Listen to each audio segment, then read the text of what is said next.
नमस्कार, स्वागत है आप सभी का आरआरबी मैथ के 94 में और मैं हूं अनिल कुमार। दोस्तों, आज की वीडियो में प्रतिशत यानी परसेंटेज पार्ट 10 और टाइप 12 अनुपात के आधार पर क्वेश्चन को हल करेंगे।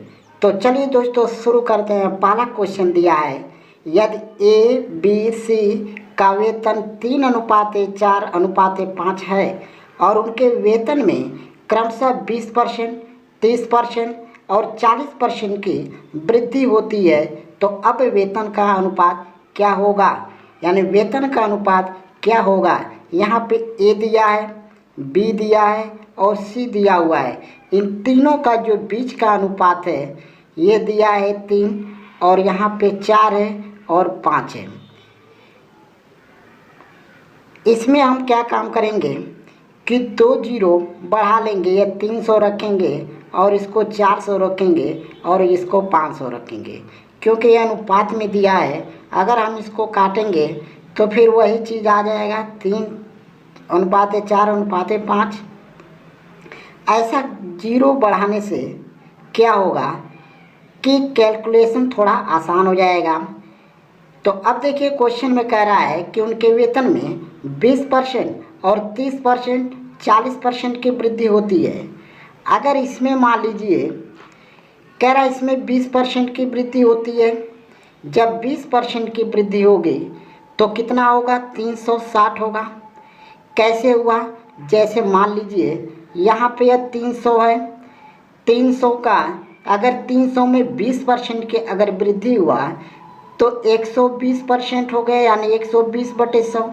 यहाँ पे 2 जीरो से 2 जीरो काटेंगे और 3 का 120 में गुणा करेंगे तो 12×3=36 यानी 360 होगा। यही 360 हम यहाँ पे रख रहे हैं। उसी प्रकार कह रहा है कि 30% इसमें वृद्धि हो रहा है। 30% जब इसमें वृद्धि होगा तो यहाँ पे 520 होगा और इसमें जो है 40% वृद्धि हुआ। जब 40% वृद्धि हुआ तो ये हो गया 700। अब यहाँ से 0 से 0 हम काट दिए, 0 से 0 कट गया।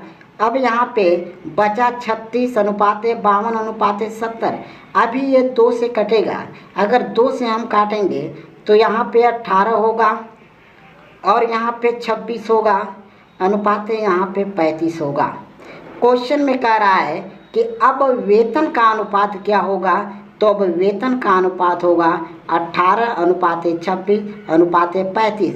यही हमारा आंसर हुआ। चलिए नेक्स्ट क्वेश्चन।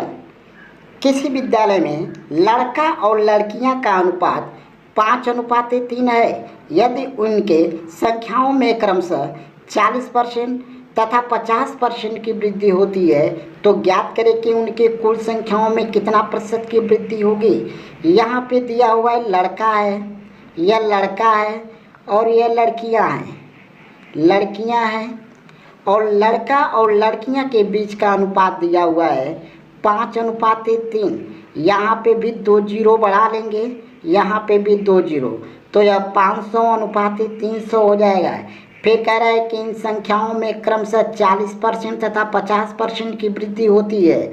अगर इसमें 40% की अगर वृद्धि होगा, जब 40% का वृद्धि होगा तो यहाँ पे 700 होगा और इसमें कह रहा है कि 50% की वृद्धि होगा।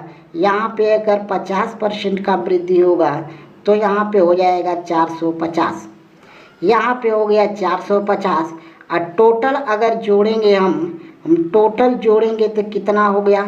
टोटल जोड़ेंगे तो 1150 हुआ और पहले 500 लड़का था और 300 लड़कियां थी, तो इन दोनों को जोड़ेंगे तो यहाँ पे 800 हो गया। यानी पहले कुल कितना था? पहले 800 था। क्वेश्चन में पूछा है कि उनके कुल संख्याओं में कितना प्रतिशत की वृद्धि होगी। यानी पहले 800 था, अब कितना हो गया? 1150 हो गया। तो 1150 में से 800 हम माइनस कर देंगे। जब 800 माइनस कर देंगे यानी 800 घटाएंगे तो 350 हुआ, यानी 350 की वृद्धि हुई। तो यहाँ पे वृद्धि प्रतिशत पूछा है, वृद्धि प्रतिशत बराबर हम लिखेंगे, वृद्धि प्रतिशत बराबर कितना की वृद्धि हुआ?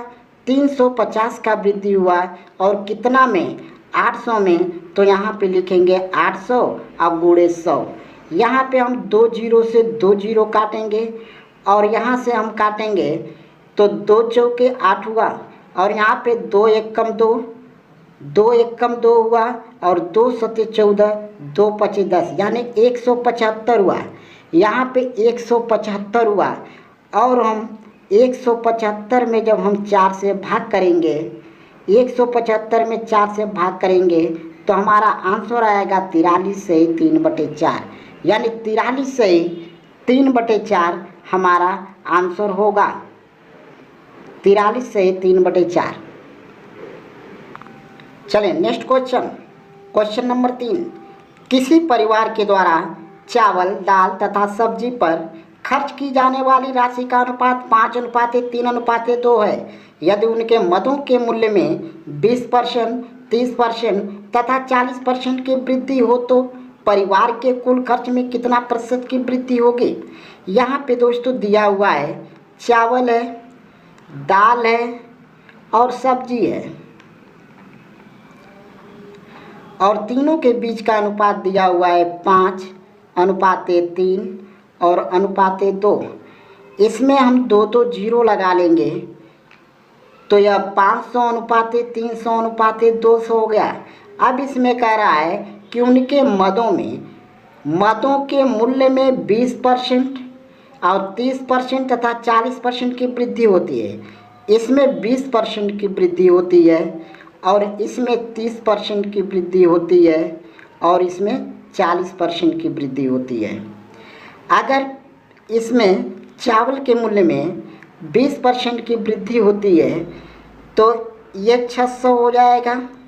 अगर ये दाल के मूल्य में 30% की वृद्धि होगी तो यह कितना होगा 390 होगा और इसमें 40% की वृद्धि होगा तो यह 280 होगा।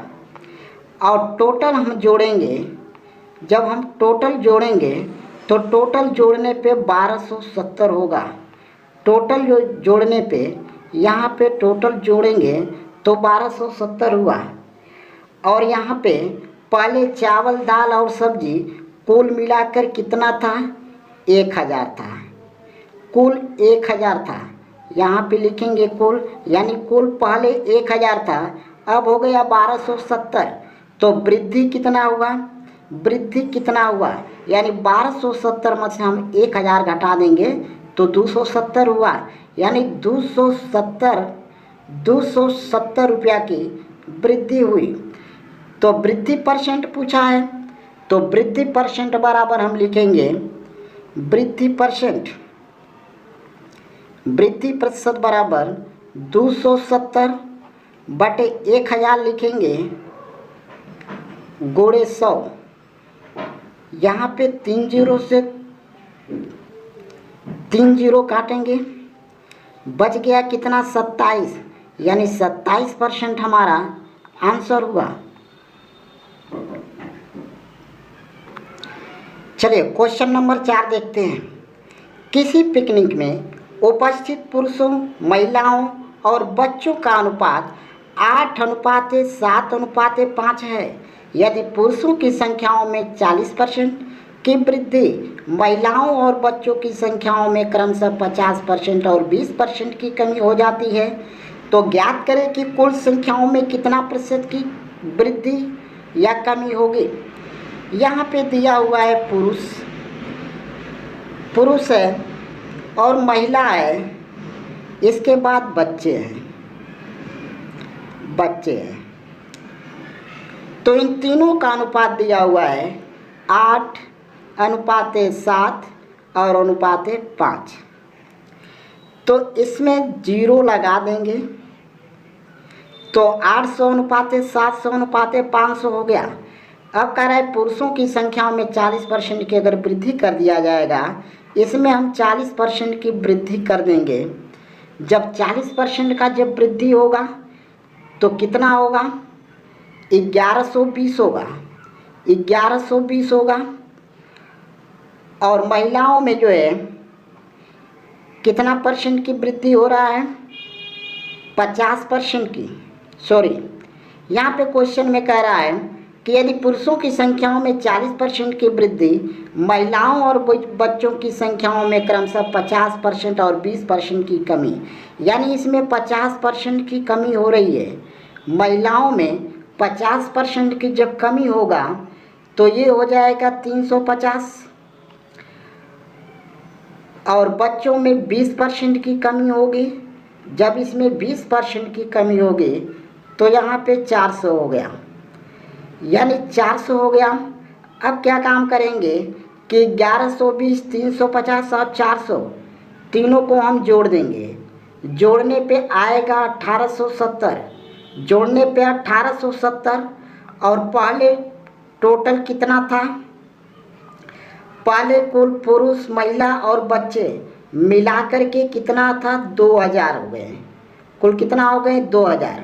पहले 2000 था, अब 1870 हो गया, यानी कितना कम हो गया। तो हम 2000 में से 1870 घटा देंगे तो 130 हो गया, यानी 130 कम हो गया। तो यहाँ पे कमी परसेंट होगा, तो कमी परसेंट बराबर कितना होगा, कमी परसेंट बराबर हम लिखेंगे, कमी परसेंट बराबर लिखेंगे 300, सॉरी, कमी परसेंट बराबर 130 बटे कितना में, 2000 में। यहाँ पे लिखेंगे 2000 और गुणे 100।